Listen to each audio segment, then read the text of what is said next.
Welcome to the Startup Funding Espresso. I'm Hall T. Martin, where we talk about how to raise funding and invest in startups and the time it takes to drink an espresso.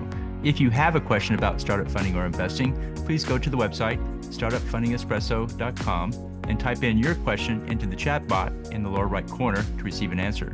I hope you enjoy this episode.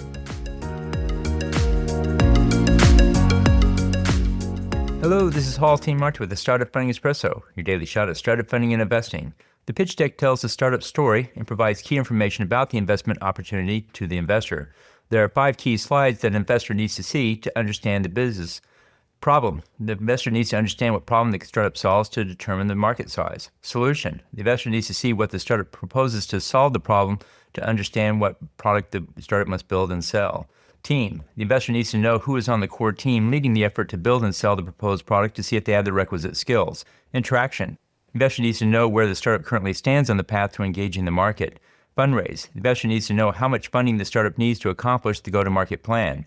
These 5 slides provide the basic context with which an investor can understand the business. Without all of these, the investor lacks enough information to move forward with the deal. Make sure you cover these points in your presentation. Thank you for joining us for the Startup Funding Espresso, where we help startups and investors connect for funding. Let's go start listening to today. Hall T. Martin is the director of Investor Connect, which is a 501c3 nonprofit dedicated to the education of investors for early-stage funding. All opinions expressed by Hall and podcast guests are solely their own opinions and do not reflect the opinion of Investor Connect. This podcast is for informational purposes only and should not be relied upon as a basis for investment decisions.